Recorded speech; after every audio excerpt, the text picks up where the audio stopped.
Right now, somewhere out in that backyard of yours, the sun is throwing down about 1,000 watts on every square meter of ground, and most folks just let it warm the grass. I'm Robert. I'm 102 years old, and I remember my grandmother catching that same sun in nothing but a shaving mirror and a tin can, and boiling coffee water before breakfast was even thought of. She never called it science. She called it letting the sun do the work you're too lazy to do yourself. Well, this week I did something she never got to see. I built a machine out of 18 of those little mirrors, all pointed at one spot, all tracking the sun on their own, and what came out the other end nearly knocked me out of my chair. Now, before I tell you the number, I want you to sit with something for a second. That 1,000 watts hitting a square meter of your yard, that's not a made-up figure. That's just what the noon sun gives you, plain and simple, on any clear day, anywhere. About 100 watts on every square foot. Your grandmother's mirror, if it was maybe a foot across, was only ever catching a small slice of that. Mine caught 18 slices at once. And I'll tell you right now, that math does not add up the way you'd think it would.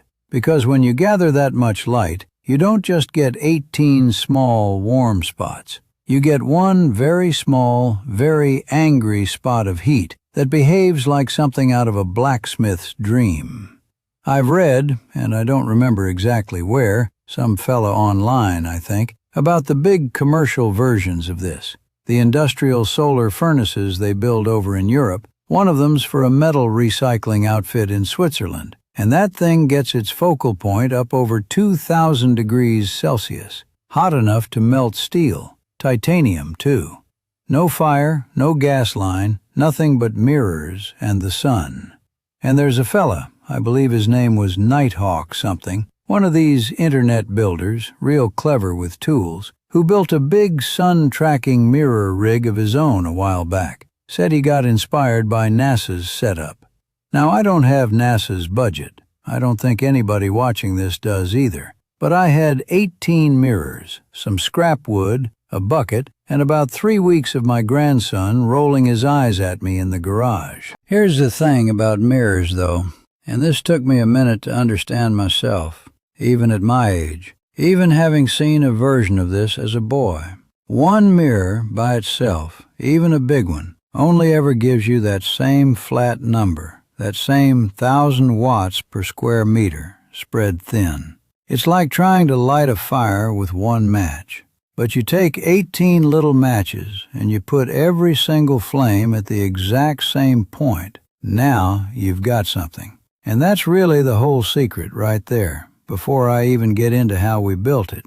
It isn't about a bigger mirror. It's about more small mirrors, all agreeing on the same spot. So let me walk you through what we actually did, because I promise you, none of it needed a laboratory, and none of it needed a physics degree, just patience and a willingness to get frustrated with a laser pointer for about 2 hours straight. The first thing was turning 18 ordinary little mirrors into one big one, not gluing them into a single sheet. No, we mounted each one separate, in its own little cradle, on a frame that could tilt them all just slightly different from each other. So instead of 18 beams going 18 directions, they'd all converge onto one small collector plate sitting up on a pole. Each mirror on its own was doing almost nothing you'd notice. I measured, roughly, about 51 watts apiece, give or take, which is barely enough to feel on the back of your hand. But you stack 18 of those together, aimed right, and you're suddenly flirting with a kilowatt. That's the same idea my grandmother had lined up on her kitchen windowsill, just multiplied. She had maybe 3 little mirrors catching the morning sun onto a black kettle. We just did what she did, 18 times over, with a bit more engineering under it. Second thing, and this one trips people up because it seems almost too simple to matter. You have to paint the collector black. Not silver, not shiny, black. Flat, dead black. Because a shiny surface just bounces the light right back off, same as the mirrors do. You'd be fighting your own system. My father used to blacken the stovepipe with soot on purpose, back when we still burned wood for the kitchen stove, and I never once thought to ask him why until I was building this rig decades later and remembered. A dark surface pulls heat in and holds on to it. A light surface throws it back out. Same principle, just on a stovepipe instead of a copper plate. We roughed up the receiver surface too, didn't leave it smooth, because a slightly rough, blackened surface holds on to that heat even better than a smooth painted one. Some fellows who study this call it solar selectivity. Fancy words for it soaks up more than it gives back. Now here's where the real headache came in, and this is the part that'll make you laugh because it sounds small, but it nearly ended the whole project before it started. Getting 18 mirrors to all agree on the same exact focal point, by hand, one at a time, out in the yard, squinting up at the sun. That is close to impossible. You nudge one and you've thrown off two others just by walking around the frame. My grandson wanted to give up on day one. So we rigged up something a little clever, hung a laser pointer dead center where the collector was going to sit, and used a magnifying lens to throw a spot of red light the same size as each mirror, one at a time, so we could see instantly whether that mirror was aimed true or off by an inch. Took the guesswork clean out of it. What would have taken us all weekend took about 90 minutes once we had that laser rig going. Then there's keeping the whole contraption facing the sun as it moves, because the sun doesn't sit still, and neither can your mirrors. Or by 3 in the afternoon, you're just heating up a shadow. Now you can do this the hard way, with charts and angles and a compass and enough math to make your head spin. Or you can do what we did, which is put 4 cheap little light sensors, the kind that change with brightness, a few pennies apiece, one on each side of the frame, and let the machine figure it out itself. If the left sensor sees more light than the right, the frame turns left, ever so slow, until they balance out again. Simple as a level. It works beautifully on a clear day. I'll tell you plainly, though, it does nothing for you on a cloudy day. The sensors get confused. The whole system just kind of shrugs.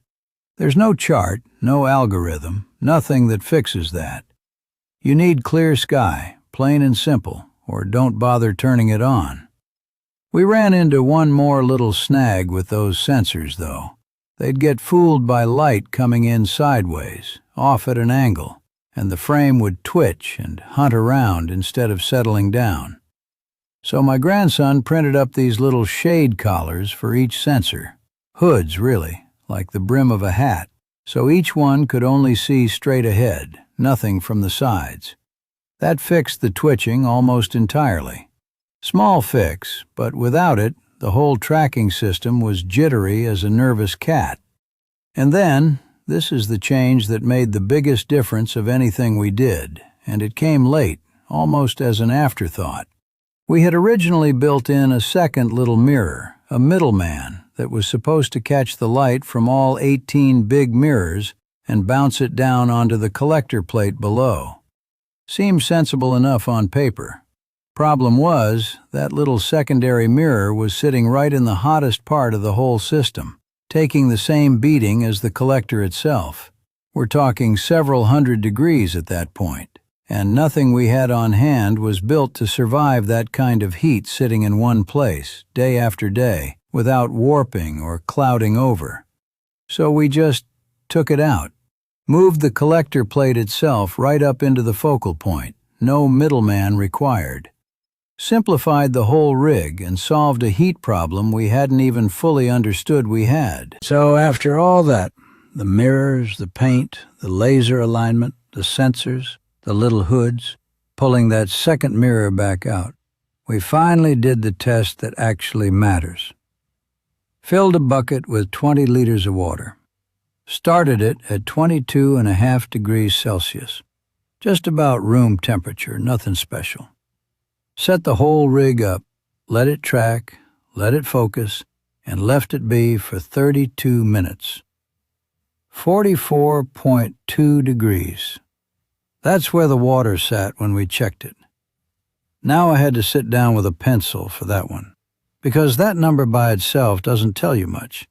But work it out, and that jump in temperature over that time, in that much water, comes out to right around 924 watts, out of 18 little mirrors and a bucket. My whole reflecting surface, when you added up all 18 panes, only came to about 1.31 square meters. A little bigger than a card table, really. Divide it out, and we were pulling something like 700 watts for every square meter of mirror. Against a noon sun that's giving you somewhere around 1,000. That means we were catching a good deal more than half of everything the sun was handing us, real losses and all.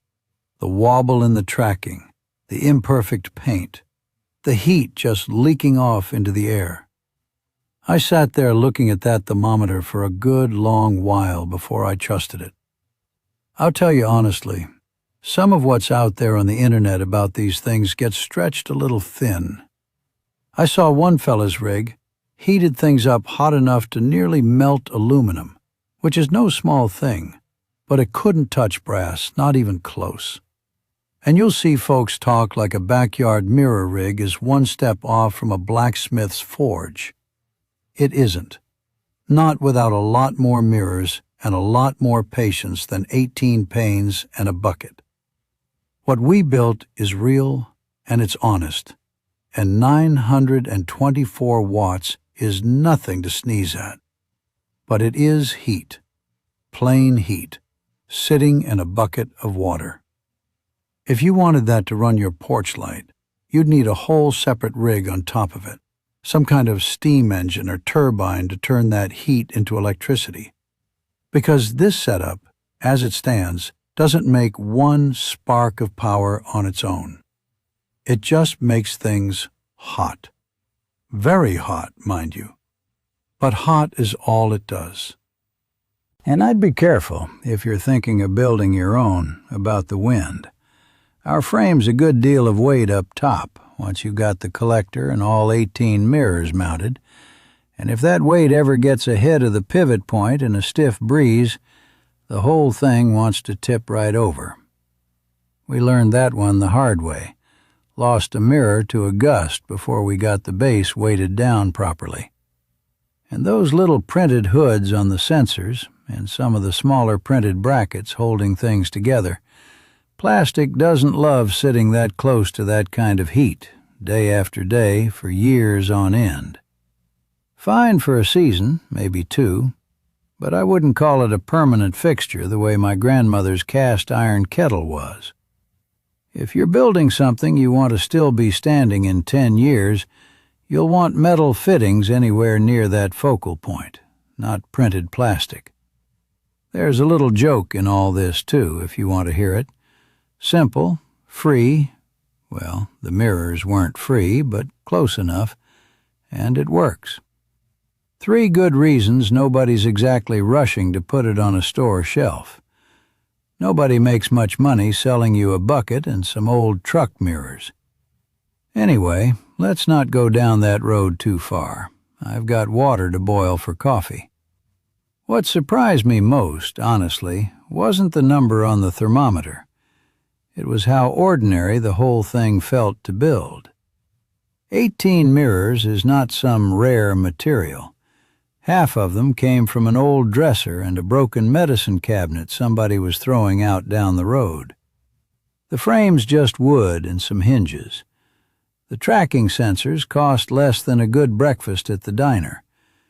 And yet you put it all together right, aim it true, paint the right piece black, and you're standing next to something that can boil water faster than my grandmother's stove ever could, using nothing the sun wasn't already giving away for free. I keep thinking about her, out there with her little shaving mirror propped against a fence post, catching the morning light onto that tin can before anybody else in the house was even awake. She didn't have 18 mirrors. She didn't have light sensors or laser pointers or any of it. She just had good sense and patience and an understanding that the sun was doing something useful whether you bothered to catch it or not. I think about that a good deal more now than I did as a boy, when I mostly just wanted my coffee and didn't ask how it got hot so quick. If you're thinking about building one of these yourself, and I hope some of you are, because there's something satisfying about it that I can't quite put into words, start small. You don't need 18 mirrors on your first try. 3 or 4 will teach you everything about alignment and paint and patience that you need to know before you go bigger. Get that part right first. The rest just follows. I'll leave you with a question because I'm curious what you all think. Should we take this rig further? Build in some kind of weatherproofing, get it fully automatic so it doesn't need me babysitting it on a clear day? Or would you rather see it done properly, with real industrial-grade mirrors instead of second-hand dresser glass, and see just how far the number climbs? Put it in the comments. I read every one of them, even if it takes my grandson explaining half of them to me first. And next time, I want to go back further than 18 mirrors in a bucket, because this whole idea, catching the sun on purpose, making it do work for you, didn't start with me, and it didn't start with my grandmother either. It goes back further than either of us. I'll tell you that story next time. From a tin can on a fence post to a machine that nearly melts a thermometer, it's been 100 years in the making, and I've lived through most of it.